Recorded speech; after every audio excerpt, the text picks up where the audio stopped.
사무엘하 5장 1절부터 12절까지 말씀 제목은 다윗을 다윗되게 하신 하나님이라는 말씀으로 하나님 말씀 대언하도록 하겠습니다. 오늘 사무엘하 강의 6번째 시간입니다. 우리 지난주에 이스보셋과 무비보셋에 관한 그런 제목으로 우리가 말씀 은혜를 함께 나눴죠. 이스보셋은 사실 화려한 스펙을 가진 자였습니다. 왕으로 태어났던 금수저였습니다. 아니 다이아몬드 수저였죠. 부족할 것 없는 사람입니다. 그러나 그에게 하나가 없었죠. 뭐가 없었습니까? 하나님이 없었습니다. 그래서 그의 마지막이 이스보셋이 비참했습니다. 자, 다윗은 아무것도 없는 초라한 인생이었지만 하나님이 그에게 있었습니다.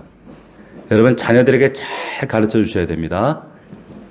하나님이 있는가 하나님이 없는가에 따라서 다윗의 인생과 이스보셋 인생이 이렇게 극명하게 달라졌다는 거예요. 저는 이 말씀이 너무나도 귀하고 한편으로는 너무나도 두렵습니다. 자, 우리가 다윗 같은 인생 되기를 소원합니다. 자, 그리고 레갑과 바하나라는 사람 우리 교훈도 나눴어요. 지식이 없으면 망한다는 이야기를 나눴어요. 그러니까 상을 기대하고 다윗에게 나아갔던 두 사람이었는데 정작 다윗이 누군지를 몰랐다는 거예요. 우리에게 적용하면 우리가 하나님께 상을 기대하고 나아가지만은 우리가 상 주시는 하나님이 어떤 분인지 모르면 안 된다는 겁니다. 하나님 모르고 우리가 신앙생활 할 수 있어요. 그래서는 안 된다. 자, 이들이 행했던 일들로 인해서 결국 그 다윗을 몰랐기 때문에 참 그 삶의 결과들이 비참하게 됐어요. 자, 또 우리 무비보셋 이야기도 했어요. 이 다리저는 요나단의 아들이었죠. 얼핏 보면 인생이 참 비참한 것 같아요. 유모가 5살 때 안고 도망가다 떨어뜨려고 평생 불구가 됐어요.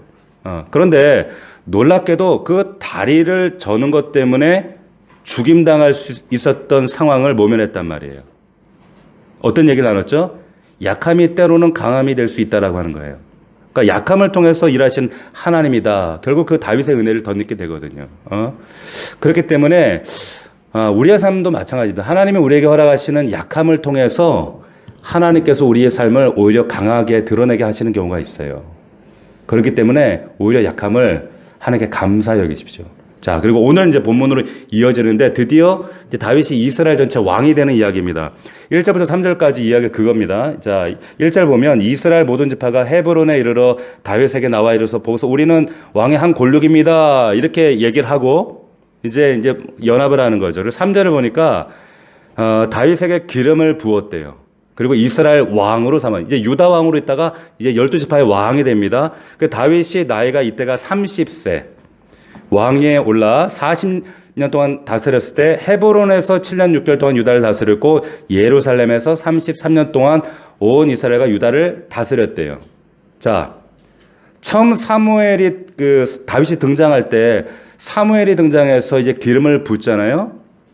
그때만 해도 한번 생각해 보세요. 누구에게도 인정받지 못하고 가족들에게도 인정받지 못했던 말제 다윗이 그런 인생이었는데 이제 유다 지파를 넘어서 12지파의 왕이 된다는 거예요. 감격스럽지 않습니까? 드디어. 어떻게 이런 일이 가능한가? 성경에서는 이런 일들이 무수합니다. 형들에게 인정받지 못했던 그 왕따 요셉이 이제 노예가 되고 죄수가 되었는데 어느 순간 최강대국의 이집트의 총리가 되는 거예요. 포로로 끌려왔던 다니엘도 바벨론의 총리로 세워집니다. 하나님이 그렇게 하십니다. 할렐루야. 자, 시편에 왜 그런가 하면 시편의 75편에 이런 말씀이 있어요. 한번 그냥 귀로만 들어보세요. 무릇 높이는 일이 동쪽에서나 서쪽에서나 말미암지 않고 남쪽에서도 말미암지 않고 오직 재판장이신 하나님이 이를 낮추시고 저를 높이시느니라 이런 말씀이 있습니다. 누가 하신다고요? 여기에 우리의 소망과 우리의 믿음이 여기 있는 거예요. 하나님이 높이시면 낮출 사람이 없어요. 하나님이 또 낮추시면 다시 높일 사람이 없습니다. 이걸 잘 아셔야 됩니다. 자, 그런데 우리가 잊지 말아야 될 게 있는데 오늘 말씀에서 한 번에 이스라엘 왕이 된 게 아니라는 거 이게 되게 중요합니다. 길게 기다렸습니다. 다윗이 기름 부음 다윗이 몇 번 받았어요? 3번 받았습니다. 3번. 아시죠? 처음 사무엘상에 보면 사무엘이 기름을 10대 때 부어요. 아시죠? 그리고 나서 이제 사무엘하 2장에 보면은 이제 유다 지파가 한 지파만 그에게 기름을 붓습니다. 30세 때. 그로부터 7년 6개월 지나서 왜 7년이라는 시간이 필요했는지 여러분들에게도 말씀 나눴어요. 그리고 나서 3번 7년 뒤에 기름 받습니다. 기름 부음을 받아요. 그러니까 한 번에 모든 사람들에게 백성들에게 인정받은 것이 아니라 하나씩 한 단계씩 인정받았다는 거예요. 이게 중요해요. 자, 먼저 하나님의 사람에게 인정받고 유다 지파에게 인정받고 공동체에게 인정받고 그리고 민족 이스라엘 전체에게 인정받았다는 거예요. 저 우리 교회도 그랬으면 좋겠어요. 여러분 동네에서 인정받고 우리가 이 동백에서 인정받는 교회가 되어지고 용인에서 인정되어지고 우리가 전 열방에서 소문나고 인정받는 하나님께 인정받는 그런 교회 되기를 소망합니다. 할렐루야. 아시겠죠? 자, 또 하나 중요한 게 있는데 때가 중요하다는 거예요. 지금 하나님께서 이스라엘 왕으로 세우시기까지 하나님 마음 먹었어요. 이 10대 때. 그런데 그 뜻이 이루어진 시간이 얼마나 걸렸어요? 한참 걸렸어요. 한참 걸렸습니다. 이게 되게 중요한 일이라는 거예요. 10대 때 기름을 부음 받았지만 전체 왕이 된 건 나중 일이에요. 요셉도 마찬가지죠. 하나님께서 꿈을 주시는 건 10대예요. 그런데 총리 된 것은 나중 일입니다.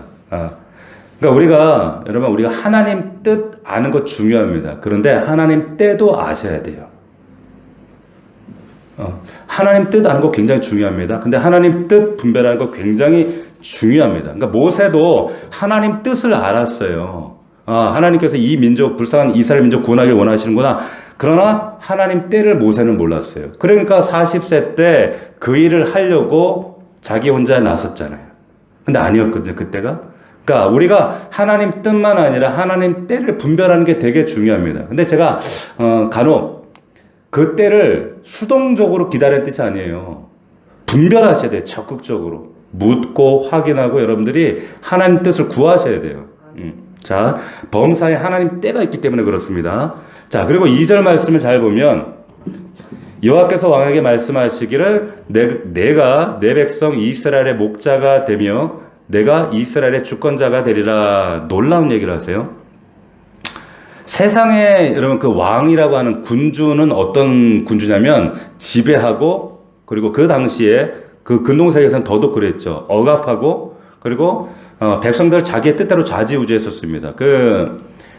마키아벨리의 군주론에 보면 거기에 나오는 군주론의 내용들이 뭐냐면 한마디로 쉽게 얘기해서 백성들을 군주는 강력해야 되고 냉혹해야 되고 뭐 인본주의 하면 안 되고 그냥 한마디로 잔인한 이런 군주여야 된다. 이게 군주론이에요. 거기에 나오는 내용들에 보면 이런 내용들이 있습니다. 제가 그냥 몇 가지만 발췌를 해봤어요. 어떤 내용이냐면 군주는 사악하게 행동하는 법을 알고 있어야 한다.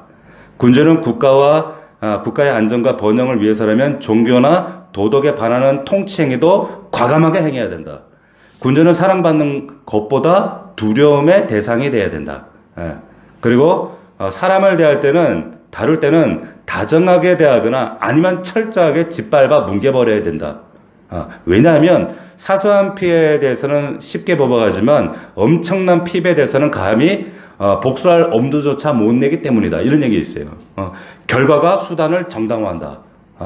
지금 우리로서는 이해가 안 되죠. 이 책에 그대로 나오는 내용이에요. 그런데 이 마키아벨리의 군주론에 심취했던 사람이 뭐 히틀러나 무솔리니나 그리고 뭐 레닌이나 이런 사람들이 이 군주론에 심취했던 사람들이었어요. 자, 근데 성경의 군주론은 완전히 달라요. 이게 뭐라고 하냐면 목자라는 거예요. 목자. 목자는 누구예요? 살피는 자입니다. 살피는 자.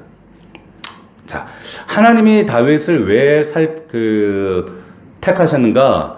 목동이었거든요. 근데 얘 가만 보니까 양을 지키는데 저렇게까지 목숨을 걸어? 사자와 싸우고 곰과 싸우고 그 양을 지키기 위해서 생명을 걸고 끄집어 오고 뭐 입에서 건져오고 이런 거 보니까 야, 쟤는 왕 시키면 잘하겠다. 그래서 이 왕을 시키는 거예요. 그러니까 세상의 군왕과 성경이 말하는 군왕과 하나님이 기준을 세우신 왕이 다른 거예요. 목자 같은 왕이었다는 거죠. 자, 그래서 하나님께서 이 다윗을 그의 성품과 그의 행하는 모습을 그 과거의 삶 가운데 유심히 보시고 택하신 거예요. 자, 다윗이 왕이 된 다음에 이제 6절 보면 다윗이 왕된 이후에 어떤 일을 시작했는가 이야기가 나와요. 그런데 어떤 일, 맨 처음에 다윗이 뭐부터 했을까요? 6절 보십시오. 6절에 보면 왕과 그의 부하들이 예루살렘으로 가서 그 땅 주민 여부스 사람을 치려하며. 자, 여기 보세요. 이 성경이 지금 굉장히 뭐 담담하게 뭐 이렇게 서술하고 있지만은 여기 지금 6절부터가 굉장히 중요한 이야기가 나옵니다. 무슨 말인가? 여러분 잘 들어보세요. 이스라엘 왕이 된 다음에 다윗이 맨 처음에 뭐 했다고요? 여부스 사람을 치는 거예요. 왜 치냐면 이 사람들이 차지하고 있는 땅이 지금 이 시온 산성이에요. 7절에 보니까 다윗이 시온 산성을 빼앗았으니 이렇게 되어 있거든요. 이 여부스 사람들이 차지하고 있던 성이 시온 산성이었다는 거예요. 그러니까 지금 다윗이 맨 처음에 시온 산성을 빼앗았는데 왕이 되고 나서 우리나라도 마찬가지 대통령이 되고 나면 제일 먼저 하려고 하는 게 국정철학 1호란 말이에요. 그 말은 뭐예요? 제일 중요하다는 거예요. 제일 먼저 해야 될 일이다. 근데 다윗이 이거 왕 되자마자 이거 했어요. 그리고 두 번째는 뭐 했냐면 다음 장에 뒷장에 보면 나오지만 여호와의 궤를 이제 모시고 오는 일을 하는 거예요. 그러니까 이 두 가지가 가장 다윗이 하고자 했던 그의 절실한 소원이었는데, 첫 번째. 근데 여기 보면 놀라운 사실을 알게 됩니다. 6절 보니까 왕과 그의 부하들이 예루살렘을 갔단 말이에요. 그런데 예루살렘이 아직 이스라엘의 소유가 아니었다는 걸 우리가 알게 되는 거예요. 예루살렘을 누가 차지하고 있다고요? 여부스 족속이 차지하고 있어요. 여부스 족속이 누구냐면 가나안 7족속 중에 하나인데 아직도 세상에 이들이 여기에 지금 남아 있는 거예요. 정확하게 말하면 지금 이 시온 산성을 여부스 족속이 지금 여호수아 정복하던 때가 400년 전이래요. 가나안 땅 정복하던 정복기 이야기가 400년이 지났는데도 아직도 그 땅에 여부스 족속이 지금 있다라고 하는 거예요. 자, 그러니까 400년 전에 하나님께서 얘네들 몰아내려 했는데 아직 못 몰아내고 있었던 거예요. 근데 얘네들이 지금 가장 핵심적인 땅을 차지하고 있는데 거기가 어디냐? 예루살렘 시온산성. 지금 말하자면 감람산, 지금 예루살렘 그 자리, 감람산 맞은편 시온산성. 기드론 골짜기 바로 앞에. 이건 가봐야 더 생생한데, 거기를 못 뺏고 있는 거예요. 근데 보세요. 여호수아 15장에 보니까 이런 기록이 있어요. 여호수아 땅을 정복할 때 예루살렘 주민 여부스 족속을 유다 자손이 쫓아내지 못하였으므로 여부스 족속이 오늘까지 유다 자손과 함께 예루살렘 거주했대요. 자, 일부는 쫓아냈는데 쫓아내지 못한 지역이 남아있었어요. 그러니까 그게 어딘가 하면 오늘 여기란 말이에요. 근데 사사기에 보면 이런 말씀이 있어요. 베냐민 족속이 얘네들 한번 쫓아내려고 시도를 했었어요. 근데 안 됐어요. 이런 말씀이 있습니다. 베냐민 자손은 예루살렘에 거주하는 여부스 족속을 쫓아내지 못하였으므로 여부스 족속이 베냐민 자손과도 함께 오늘까지 예루살렘에 거주했대요. 자, 왜 예루살렘을 지금 놓고 유다 지파도 교육했는데도 안 되고 베냐민 지파 공격했는데도 안 되고 지금 400년 지나도 안 됐고 지금 그 당시에 예루살렘 지경이 아래로는 유다, 위로는 베냐민이 반씩 차지하고 있어요. 그 예루살렘은 걸쳐 있는데 거기 한가운데 시온 산성이 여부스 족속이 딱 차지하고 있는 거예요. 그러니까 지금 얼마나 우리 이 자리에 지금 그 정혜동 목사님이 그 성지순례 가서 가보신 말 할게요. 그 시온 산성 예루살렘이 굉장히 난공불락입니다. 높아요. 한쪽에는 기드론 골짜기가 있고 한쪽에는 흰놈 골짜기가 있어요. 바라보는 데가 이제 감람산이에요. 이렇게 돼 있어요. 요새처럼. 항상 역사적으로 이 자리가 항전하는 자리였어요. 그러니까 이게 계곡으로 둘러싸여 있고 400년 동안 이걸 뺏으려고도 뺏을 수가 없고 늘 정말 이스라엘에게 상처같이 남아있는 그런 땅. 여호수아도 안 됐지, 사사시대도 안 됐지, 유다 지파도 시도했는데 안 됐지, 베냐민 지파도 안 됐지, 안 되는 아무도 못 하는 거예요. 근데 오늘 다윗이 이것을 쳐들어가서 쳐들어가려고 하니까 여기에 있던 사람들이 보인 반응을 보세요. 뭐라고 해요? 뭐라고 합니까? 여기 네가 7절이죠. 네가 결코 6절 다윗에게 이르되 내가 결코 이리로 들어오지 못하리라. 맥인과 다리 저는 자라도 너를 물리치리라 하니 그들 생각에는 다윗이 이리로 들어오지 못하리라 하면 왜 이런 얘기를 하는지 이제 아시겠죠? 안 되는 거예요. 웃기고 있는 그러니까 이렇게까지 조롱하는 것은 지금 이들이 이제 믿는 구석이 있다는 거예요. 근데 다윗이 왕이 되자마자 여기를 쳐들어가요. 무슨 말일까? 다윗의 소원이었다는 거예요, 이게. 간절한 소원이었다는 거예요. 내가 왕 되면 반드시 여기 차지하겠다. 하나님께서도 분명히 이스라엘 민족에 말씀하셨던 이 땅, 정복하라고 했던 이 땅을 여전히 정복하지 못하고 있는 이 아픔 가운데 있는 이 땅, 내가 차지하고 말겠다. 이렇게 다짐한 거예요. 이게 첫 번째 국정 철학이었어.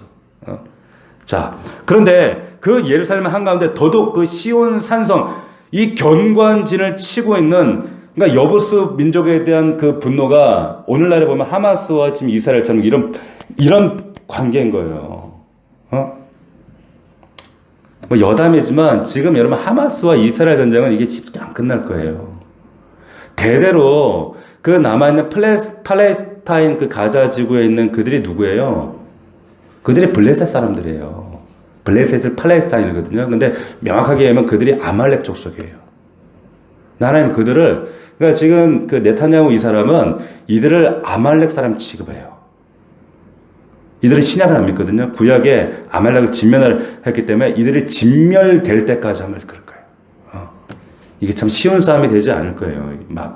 쉽게 안 끝날 것 같아요. 이건 여담이었고, 어쨌거나 보세요. 사울왕도 이 여부스 족속 이 시온 산성을 뺏고자 시도조차 안 했어요. 뭐 공격했다는 이런 말이 없습니다. 근데 다윗이 이걸 제가 차지하겠다. 이게 1번이다. 왜 그런가? 여러분, 정말 이 간절한 마음이 있어. 어릴 때부터. 왜 그런가 하면 그 근거가 있습니다. 여러분, 다윗이 정말 영웅으로 이제 등장하게 된 사건 하면은 골리앗 사건이잖아요. 근데 골리앗을 물리쳤을 때 그때 어떤 일이 있었냐면, 여러분 기억나세요? 달리앗을 돌멩이로 쳐서 죽인 다음에 죽이고 나서 머리를 그 골리앗 칼을 뽑아가지고 머리를 탱강 잘라버리잖아요. 근데 그 머리를 들고 다윗이 어디 갔는 줄 아세요? 어디 갔는 줄 아세요? 한번 찾아볼래요? 이 말씀 우리가 그냥 무심결 지나가지만 굉장히 중요한 말씀입니다. 사무엘상으로 한번 가봅시다. 17장. 그 골리앗의 머리를 댕강 잘라 손에 들고 그 어린아이가 17, 18세에 불과한 그 다윗이 어디를 가는가 한번 봅시다. 우리 17장 53절 보세요. 439면에 보면 17장 50절에 다윗이 이같이 물매와 돌로 블레셋 사람을 이기고 쳐 죽였으나 골리앗 쳐 죽인 거예요. 자기 손에는 칼이 없었더라. 다윗이 달려가서 블레셋 사람을 밟고 그의 칼을 그 칼채에서 빼내어 그 칼로 그를 죽이고 그의 머리를 베니 블레셋 사람들이 자기 용사의 주모 도망하는지라. 이스라엘과 유다 사람들이 일어나서 소리 지르며 블레셋 사람들을 쫓아 가이와 에관을 이루고 블레셋 사람들을 막 죽였다는 거예요. 그리고 53절 보면 이스라엘 자손은 블레셋 사람들 쫓아가서 어떻게 그 진영을 막 노략을 합니다. 노략을 해요. 근데 다윗은 어떻게 하나 보세요. 54절. 다윗은 그 블레셋 사람의 머리를 예루살렘으로 가져가고 갑주는 자기 장막에 뒀대요. 이게 무슨 의미인지 아시겠어요? 골리앗과 싸웠어요. 전쟁에 승리하고 블레셋 사람들 진영에서 막 이스라엘 백성들이 신나서 막 노력하는데 다윗 혼자 그 머리를 들고 지금 몸뚱아리 너무 크니까 다 들고 가지 못하고 머리만 잘라 들고 예루살렘으로 뚜벅뚜벅 걸어가는 거예요. 걸어가서 예루살렘 앞에 그 머리를 쳐듭니다. 쳐들어. 이게 무슨 의미일까요? 그 예루살렘이 어디라고요? 하나님이 주신 땅인데 아직도 정복하지 못하고 있는 그 특별히 시온 산성, 이방 족속들이 찾아본 그 시온산, 그 시온 산성이 바라보는 그 땅을 향해서 골리앗 머리를 벌쩍 드는 거예요. 이게 무슨 의미예요? 무슨 의미예요? 다음은 너다 이거예요. 다음 차례는 너야! 이거 선포하는 거예요. 그러니까 400년간 이게 무너지지 않는 골리앗, 이 산성, 골리앗 같은 산성. 하나님의 아픔 같은 이 산성, 이 견고한진을 치고 있는 그곳, 다음 목표는 골리앗 다음 목표, 그 다음에는 바로 너야. 이게 선포하는 거예요. 반드시 내가 이 성을 무너뜨리겠다. 야, 이 젊은 다윗이 무섭지도 않았을까요? 어떻게 이런 담대함과 이런 담대한 믿음을 가졌을까? 그러니까 아무나 이런 왕을 안 세우시는 거예요. 근데 이 골리앗보다 훨씬 큰 이 400년 동안 무너지지 않았던 이 여부스 족속이 차지하고 있던 이 시온 산성을 무너뜨리고요. 다윗성을 만든 거예요. 할렐루야. 이 얼마나 놀라운 일인지 아세요? 한번 적용해 봅시다. 보세요.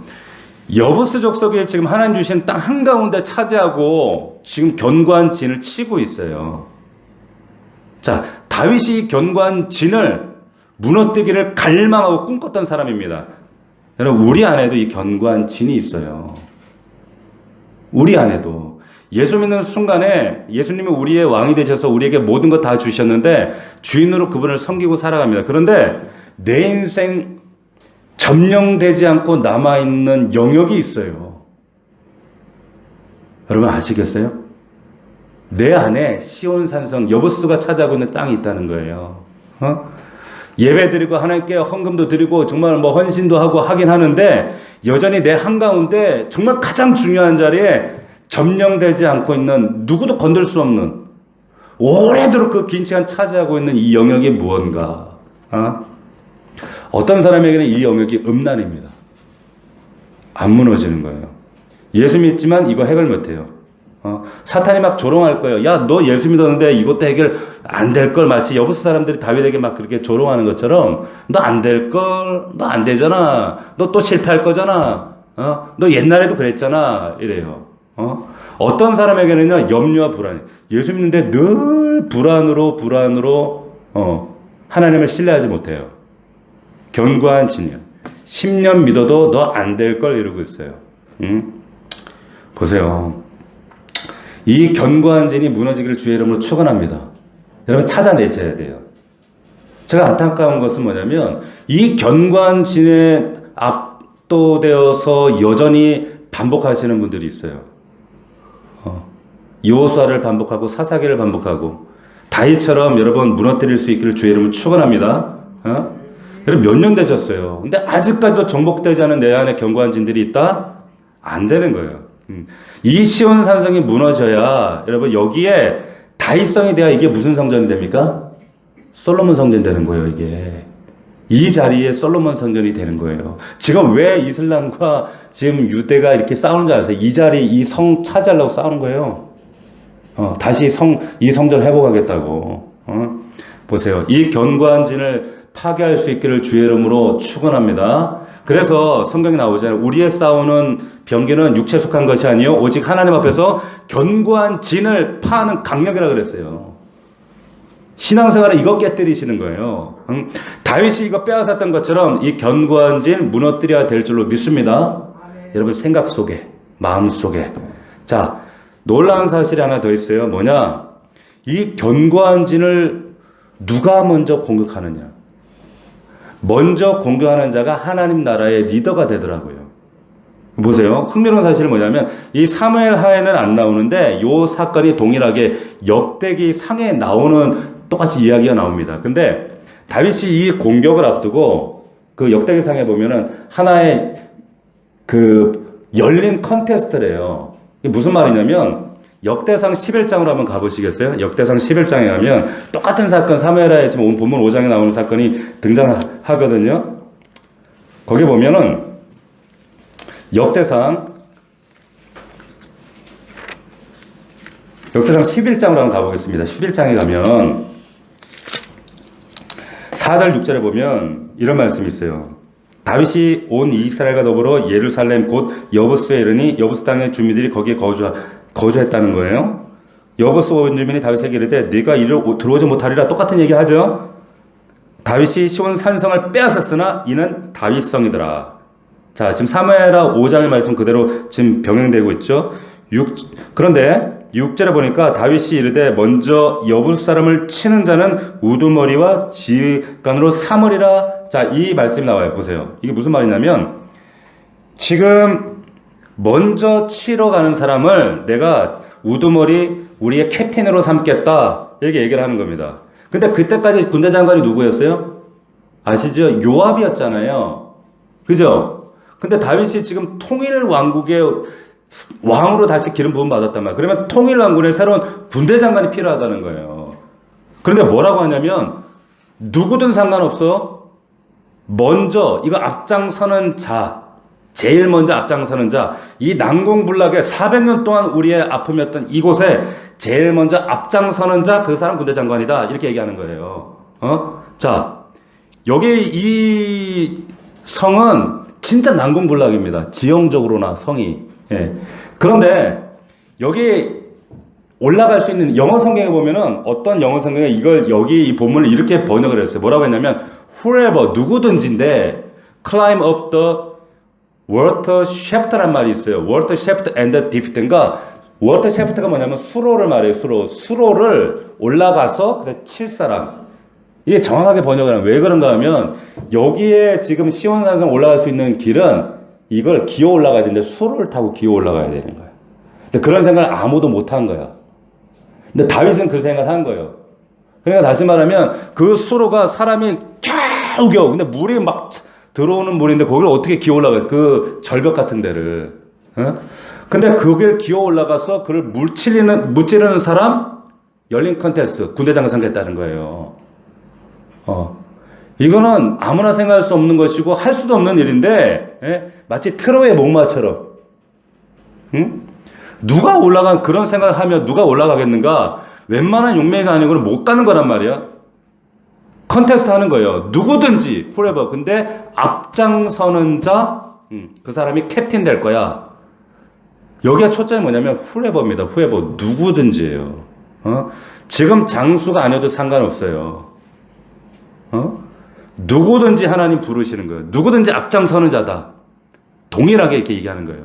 자, 다이스라의 그 부하들이 많았어요. 뭐 뒤에 보면 그 사무엘에다 여기에도 나오지만은 뭐 800명 죽인 장수, 뭐 사자를 죽인 장수, 막 굉장히 다양한 뭐 용맹한 사람들이 많이 소개되는데 그 가운데 아무도 손을 들지 않는데 한 사람이 손을 딱 드는 거야. 그 사람이 누굽니까? 누구예요? 요압이에요. 요압. 11장 6절에 보면 뒤에 수레의 아들 요압이 먼저 올라갔으므로 우두머리가 됐다는 거예요. 자, 무슨 말이냐면 다윗이 그때 인상을 좀 찡그렸지 몰라. 왜냐면 사실 요압 때문에 다윗이 괴로웠잖아요. 얘가 막 덤비고 그래갖고 이참에 군대 장관 바꿔야지, 갈아쳐야지 이러고 있었는데 이런 열린 미션을 줬는데 누구든지 이랬더니 지가 먼저 손을 딱 드니까 쟤는 아니어야 되는데 이랬는데 이 손을 들었단 말이에요. 근데 오늘 말씀을 통해서 보면 요압이 참 저도 오해를 조금 했어. 근데 참 귀한 사람인 거예요. 앞장서는 사람이었다는 거예요. 전 나쁜 사람인 줄 알았거든, 이 사람. 근데 감동하게 되는 거예요. 그래서 이 사람이 유다 지파의 군대 장관을 넘어서 이제 전체 지파의 장관 되었다는 사실이에요. 할렐루야. 이거 굉장히 중요합니다. 무슨 말이에요? 천국은 침노하는 자일 거예요. 잘 들으십시오. 우리 안수 집사님들 잘 들으세요. 천국은 침노하는 자일 거예요. 요압이 침노했어요. 그리고 쟁취한 거예요. 여러분 잘 들으세요. 이 견고한 집, 무너지지 않는 진 치는데 요압이 손들었다는 거예요. 그리고 앞장서서 캡틴 된 거예요. 그런 여러분들 되기를 축원합니다. 자, 7절에 또 놀라운 게 다윗이 그 산성에 살았으므로 다윗성이라 불렀고 다윗이 밀려서 두루 성을 쌓았고 그 성의 나머지는 요압이 중수했답니다. 아멘? 이게 리더예요. 그 나머지를 감당하는 요압이었다는 거예요. 아무나 리더가 되는 게 아니라는 거예요. 여러분 교회 일도 주일 일도 똑같습니다. 누구든지 하나님 부르셔요. 차별 없습니다. 주의 일에 앞장서세요. 하나님이 감동하실 때 먼저 하세요. 그 사람이 하나님이 쓰시는 머리 되게 하세요. 리더가 되게 하세요. 어디서나 마찬가지입니다. 감동을 받고 그 감동 앞에 먼저 반응하는 게 중요해요. 그리고 나머지를 감당하는 자입니다. 이어서 10절을 보시면 10절에 난 이 말씀이 너무 좋아요. 사실은 만군의 하나님 여호와께서 함께 계시니 다윗이 점점 강성하여야 하니라 그랬어요. 저는 이 말씀이 너무 좋아. 그냥 모든 게 하나님의 그 마음과 그리고 참 우리의 그 부으신 은혜가 그대로 느껴져요. 만군의 하나님 여호와께서 함께 계시니 다윗이 점점 강성하여 가니라. 앞에도 나왔잖아요. 만군의 하나님 여호와께서 함께 하시는 교회 점점 강성해질 줄 믿습니다. 만군의 하나님 여호와께서 함께 하시는 가정 점점 하나님께서 은혜 더하실 줄 믿습니다. 근데 점점 더하셔요. 근데 하나님이 함께 하시기 때문에. 예. 이게 놀라운 은혜예요. 우리 교회에 하나님 허락하시는 이 은혜들 이유가 있어요. 하나님 만군의 여호와 하나님께서 함께 하시기 때문이에요. 아멘. 자, 그 다음에 11절에 이런 말씀이 나옵니다. 두로왕 히람이 다윗에게 사절과 백향목, 목수, 석수를 보내서 다윗을 위해 집을 지었대요. 하나님 은혜를 바라볼 때 이제 두로왕의 선택이 이거였어요. 야, 저 사람 대단하네. 두로왕 선택 이렇게 반응해요. 그런데 17절 한번 보실래요? 다시 그 5장 17절 사무엘하 뭐라고 나옵니까? 거기에 명백한 대조가 나오는데 5장 17절에 보면 블레셋이 등장하죠. 이스라엘이 다윗의 기름을 부어 이스라엘 왕으로 삼았다함을 블레셋 사람들이 듣고 블레셋 사람들이 다윗을 찾으러 다 올라오매 다윗이 듣고 요새로 나가니라. 블레셋 사람들이 이미 이르러 르바임 골짜기 가득했다. 자, 보세요. 지금 똑같은 태도가 나오는 거예요.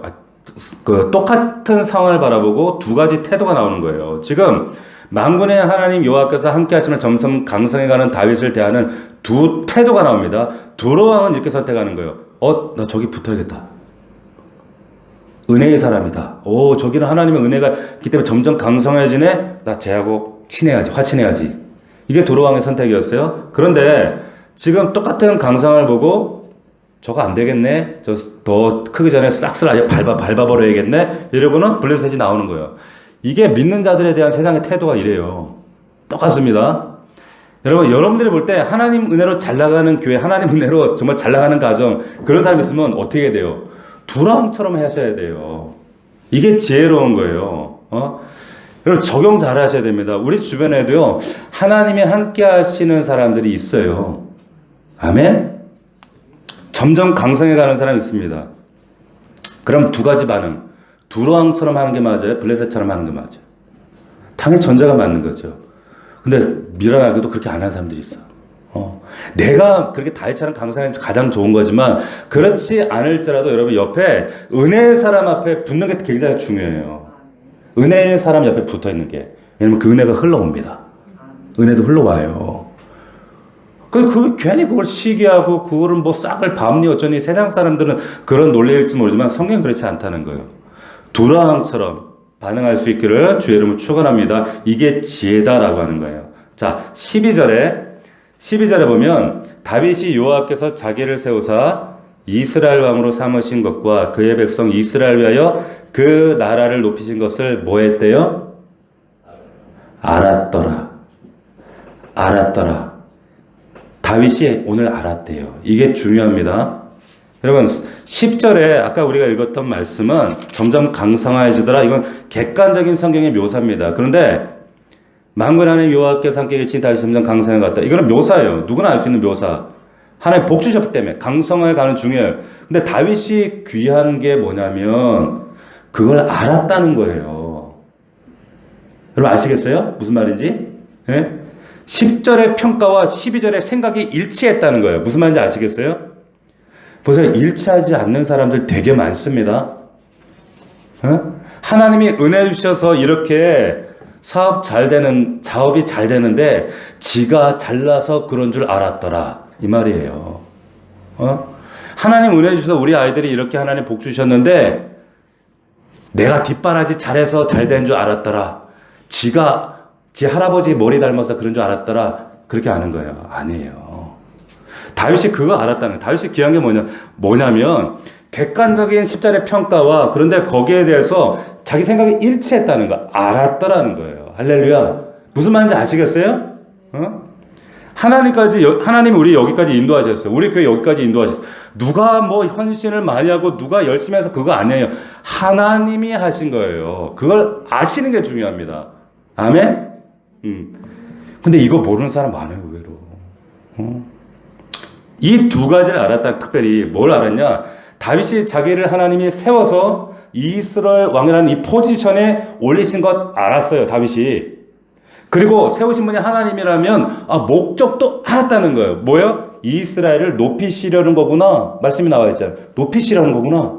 이거 알았다는 거예요. 이게 은혜라는 거예요. 그러니까 여러분이 이거 아셔야 돼요. 여러분들이 사업이 잘 돼요? 그럼 그렇게 하시는 하나님 이유를 아셔야 돼요. 목적을 아셔야 돼요. 하나님 부르시면 그 은혜를 아셔야 되는, 이 뜻을 안다면, 여기 목적도 있구나. 그걸 아셔야 된다는 거예요. 우리 교회 하나님 은혜 주셨어요. 저는 그 은혜에 목적이 있다라고 믿습니다. 저는 확실히 믿어요. 그 교회를 세우신 뜻이 있기 때문에 그 뜻 가운데 우리가 분별하고 나가는 거예요. 자, 그런데 분명히 알았다고 12절에 나오죠. 근데 다윗이 모르는 게 하나 있었대요. 그게 뭐냐? 12절까지 읽으면 얘가 다윗이 참 귀하다. 그런데 13절부터 좀 어두컴컴한 얘기가 또 나오죠. 어떤 얘기 나와요? 다윗이 헤브론에서 올라온 후에 예루살렘에서 처첩들을 더 두었으므로 아들과 딸들이 또 다윗에게 낳았다. 그래요. 다윗이 모르는 게 뭐예요? 계속 마누라 두는 거 하나님이 뜻 아니라는 거를, 하나님 뜻이 아니라는 걸 모르는 거예요. 아시겠어요? 자기 정령을 위해서 하는 하나님 금하셨어요. 왕이 아내 많이 두는 거 하나님 신명기에서 두지 말라고 그러셨단 말이에요. 근데 다윗이 이거 하나 몰랐어요. 많은 것을 아는데 다윗이 진짜 많이 알았어요. 하나님 알죠? 하나님 은혜 주심도 알죠? 그 은혜 주신 목적도 알죠? 왕이 되면 제일 먼저 이 시온 산성 빼앗아야 될 것도 알죠? 블레셋과 싸울 때 여쭈어야 되는 것도 알죠? 근데 진짜 중요한 거 뭐예요? 자기 약점을 몰랐어요. 이게 계속 반복되다 나중에 밧세바 사건까지 이어진단 말이에요. 작은 것 이런 거 놓쳤기 때문에 나중에 이 뒤에 이제 이 밧세바 사건이 그래서 나온단 말이에요. 우리도 약점을 알아야 될 줄 믿습니다. 난 여러분들 약점이 다 뻔히 보이거든요. 저도 제 약점을 너무 잘 알아요. 자, 마지막 한 가지만 하고 말씀 맺겠습니다. 자, 귀한 게 다윗이 정말 귀한 게 뭐냐면 왕으로서 이제 백성들을 다스려야 될 왕인데 다스림을 받는 왕으로 묘사가 돼요. 무슨 말이냐면 뒤에 보면 이제 그 블레셋과의 전투하는 모습들이 계속 나옵니다. 그런데 거기 나오는 표현이 뭐냐면 19절 보세요. 다윗이 여호와께 여쭈어 이르되 20절에 여호와께서 하셨다 이래요. 23절에 다윗이 여호와께 여쭈니 25절에 다윗이 여호와의 명령대로 행하여. 참 귀한 거예요. 다윗이 왕이잖아요. 다스리는 자입니다. 왕은.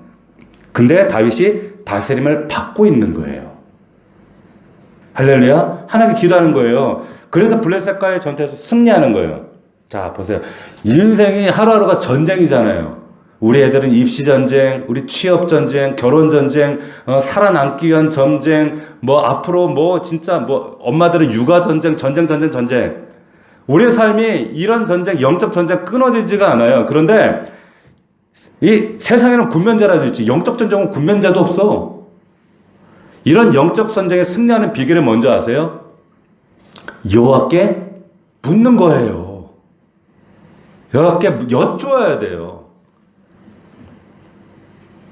여호와께 여쭈셨어요? 물었어요? 잊어버리지 마세요. 제발 물으세요. 여쭈셔야 돼요.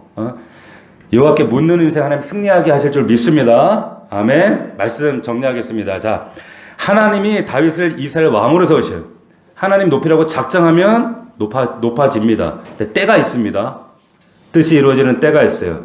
다윗이 제일 먼저 한 일이 뭐냐? 난공불락 요새, 골리앗보다 더 큰 이 산성 빼앗는 거였어요. 시온 산성. 여부수가 차지하고 있는 땅. 우리 안에도 이 견고한 진이 있어요.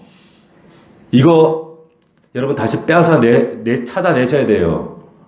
할렐루야. 이 견고한 진이 무너지기를 축원합니다.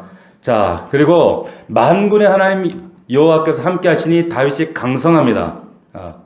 두로는 화친하고 블레셋은 대적했어요. 뭐가 지혜로운지 잘 분별하셔야 됩니다. 다윗은 자신을 세우신 분이 하나님인 거 알았어요. 알았단 말이에요. 은혜 주신 이유도 알았고 목적도 알았고 어떻게 해야 되는지 알았어. 근데 모르는 것, 자기의 죄성, 연약함은 몰랐어요.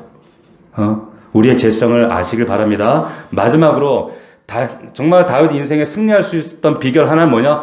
여호와께 물었기 때문이에요. 물으세요. 여러분 큐티하시고 복사하고 물으세요.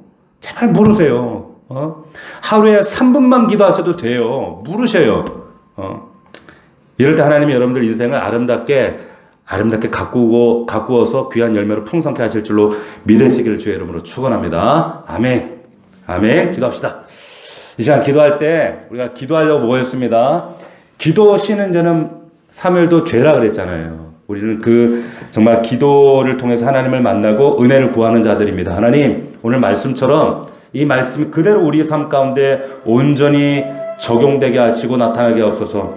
점점 다윗을 강성하게 하신 하나님, 그 하나님 은혜 주신 은혜를 알게 하신 하나님. 그런데 그 은혜를 방해하는 내 안에 여호수아가 차지하고 있는 견고한 진이 있습니다. 몰아내게 하옵소서. 아버지 하나님, 다윗이 다 알았지만, 이 은혜 주신 하나님 알았지만 자신의 약함을 몰랐습니다. 깨닫게 하옵소서. 발견하게 하옵소서. 하나님께 여쭙는 우리가 되길 원합니다. 우리 간절한 마음으로 주여 3번 부르시고 간절하게 부르짖어 기도하길 원합니다.